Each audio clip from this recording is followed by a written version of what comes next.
Alors Stéphanie, tu voulais nous parler de Perplexity, ce nouvel moteur de recherche à base de AI que je ne connaissais pas. Je te remercie d'ailleurs de. J'en avais entendu parler, mais j'avais pas fait le test. Et grâce à toi, j'ai été jeter un petit coup d'œil à ça. C'est assez intéressant.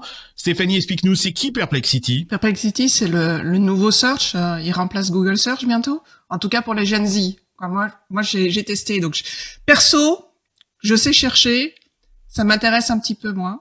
Les Gen Z vont adorer. Quand t'as de l'attention deficit, c'est un super résumé de la recherche. Donc, j'explique. Ils ont levé 74 millions, c'est pour ça qu'on commence à en parler cette semaine. Ils existent depuis plus d'1 an. Ils ont développé un langage, un LLM, qui permet en fait de condenser les PageRank et les recherches dans un résumé avec beaucoup d'accuracy, très peu d'hallucinations. Après, on trouve toujours quand même des petits problèmes, mais bon, ils démarrent. Ils sont très bons à vraiment donner une réponse qui est utile. Et surtout qui est relevant, alors désolé pour l'anglais, mais qui est fraîche, qui est updaté, qui est vraiment à jour. C'est pas des anciens résultats. Et ça, ils sont très forts là-dessus, avec une IA UI, une interface en fait très simple. Donc tu as comme un ChatGPT, tu as ta petite boîte tu peux poser ta question, barre de recherche, tu peux poser ta question en langage naturel. T'as 2 modes, soit tu poses directement la question et puis paf, tu as tes réponses très visuelles, un résumé. Donc tu peux utiliser ChatGPT 4 ou Claude ou Llama 2 pour résumer l'ensemble des recherches qui ont été faites par Perplexity. Donc, Perplexity utilise aussi ces LLM. Et ça, tu as aussi un élément graphique, donc tu peux aller rechercher aussi l'information de manière. T'as une map, t'as des listes, ouais, ça fabrique. Ouais. C'est très vraiment multimodal, le nouveau nom qu'on utilise beaucoup en AI, mais de manière très simple. Donc une interface vraiment très simple. Premier mode d'utilisation. Deuxième mode d'utilisation, c'est le mode focus. Tu peux lui décider le copilote, pardon. Tu peux utiliser un copilote tu poses ta question. Tu actives le mode copilote et ça te permet en fait de comprendre qu'est-ce que finalement tu veux rechercher. Ça va t'aider à mieux comprendre, mais tu veux rechercher, si tu recherches une recette de gratin, mais t'es plutôt vegan ou t'es plutôt meat. Ça te pose des questions à toi, quoi, en fait. Ouais, ça te pose, ça te guide, ça te donne, et ça permet de faire tout ce travail qu'on faisait avant en tant qu'humain sur Google Search, où on mettait des keywords, où on mettait des questions, mais on devait penser nous-mêmes à faire, à regarder tous les textes, tous les recettes pour dire mais en fait il faudrait que je me pose la question de je veux un truc vegan, donc je remets le truc vegan en haut pour appeler. Ils le font pour toi, ils te facilitent ça. Donc c'est super simple.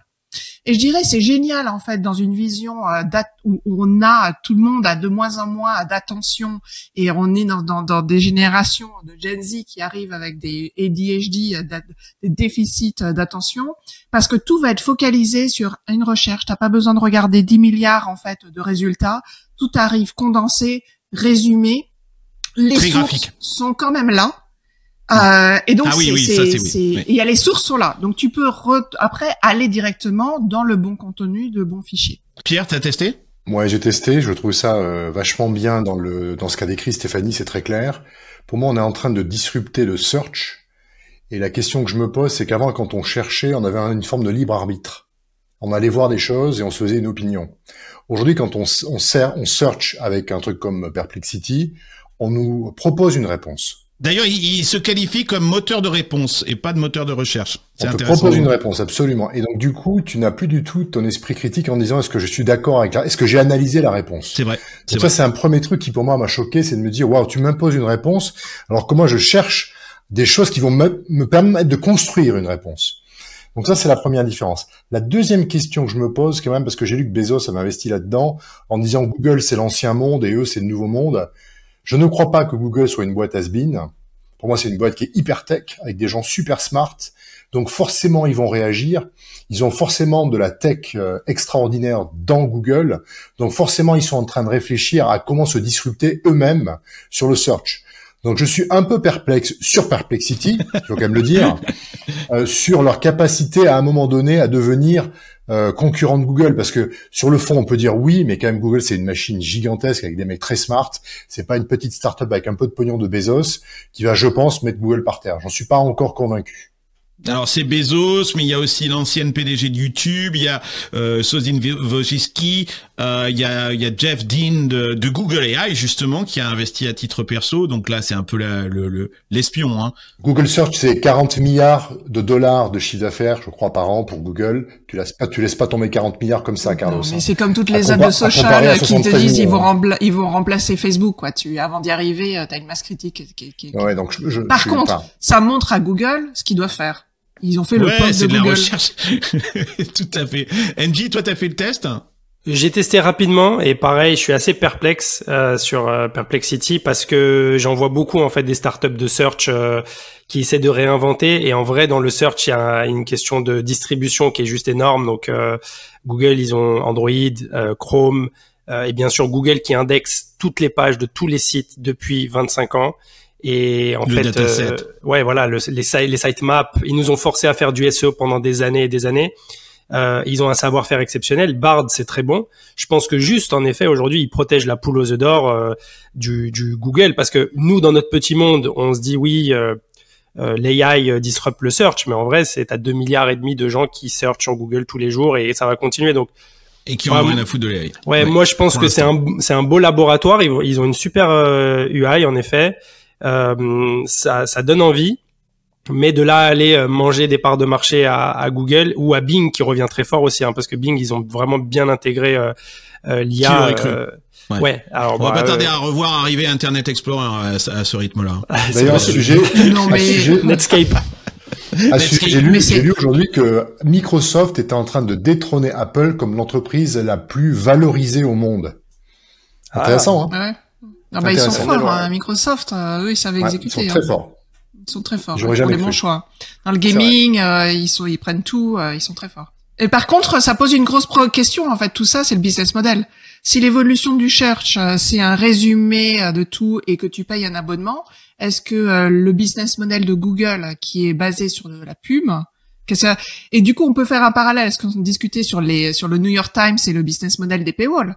Parce que du coup, on arrive sur un business model de paywall sur les AI. Est-ce que c'est un business model qui va permettre de tenir? Est-ce que c'est un business model qui va réussir?